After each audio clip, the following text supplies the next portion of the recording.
is the Constitution, Chapter 2. Who's coming to Philadelphia? In the spring of 1787, 55 delegates from 12 states got ready to travel to the Grand Convention in Philadelphia. Philadelphia prepared a big welcome. It laid out the red carpet, or rather gravel, in front of the State House where the convention would be held. The gravel was supposed to deaden the clack of noisy carriage wheels over cobblestone streets so that the delegates wouldn't be disturbed. Philadelphia, a historic city. In 1787, Philadelphia ranked as the nation's biggest city by far.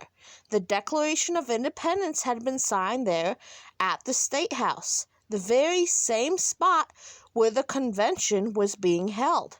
Some shops lined the downtown. Ships from around the world came up and down its busy Delaware River port. The city had street lamps, thanks to its famous citizen, Benjamin Franklin. Franklin also started America's first public library in Philadelphia. On May 14th was the date the convention was supposed to start, but hardly any of the 55 delegates made it there on time. The spring of 1787 was one of the wettest ever.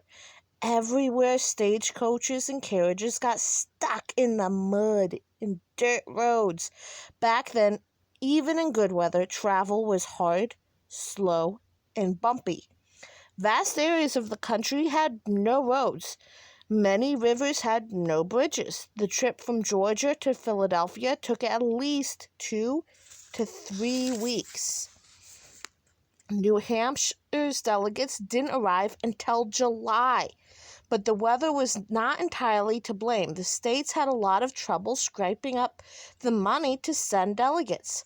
One man, however, slipped quietly into town 11 days early. His name was James Madison. And there's a picture of James Madison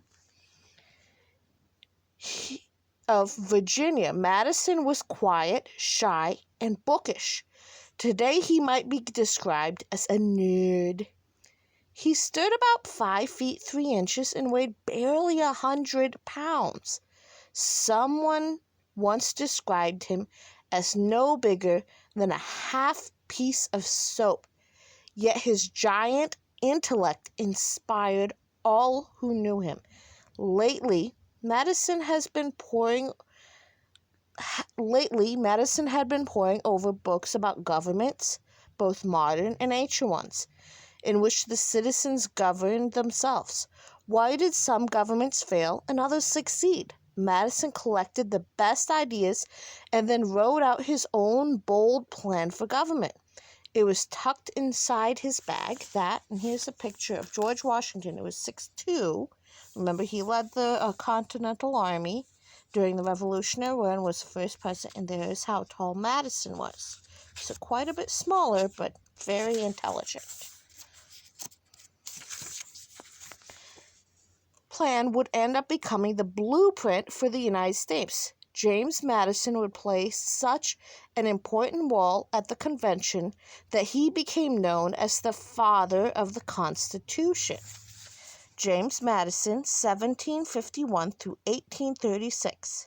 Like George Washington, James Madison grew up on a large plantation in Virginia. Poor health kept the young Madison from hunting and horseback riding. Instead, he spent hours in his father's library. By 12, Madison could read French, Latin, and Greek.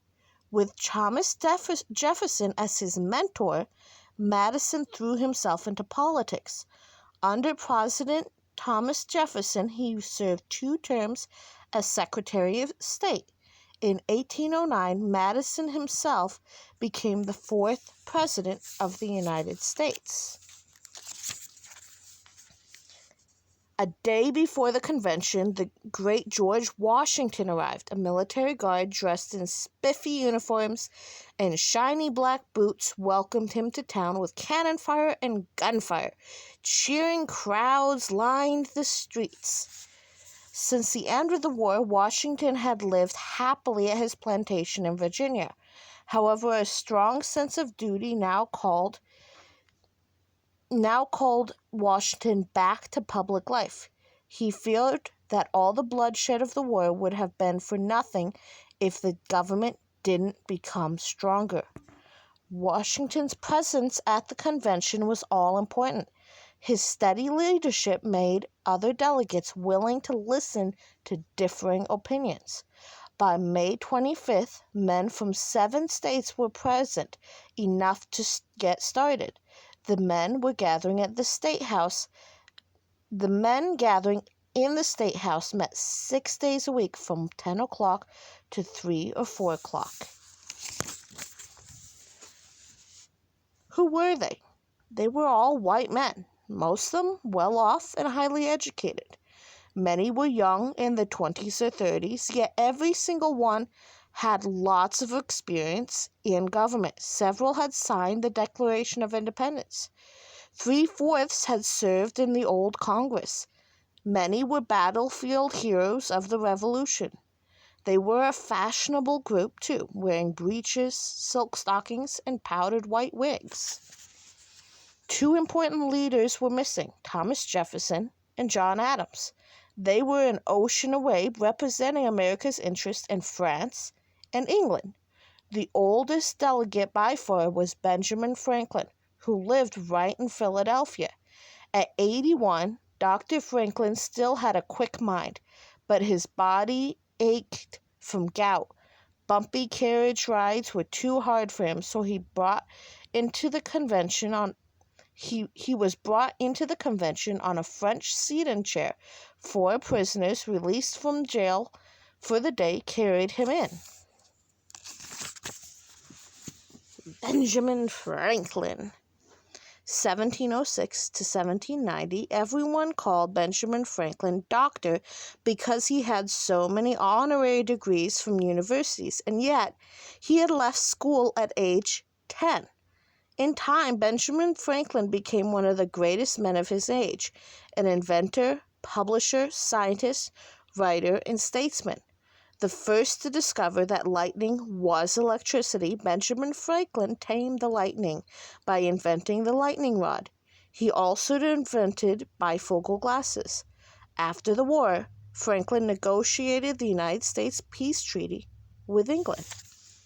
Like George Washington, Benjamin Franklin brought a sense of calm and dignity to the convention. In the coming months, as tempers rose, everyone would need that.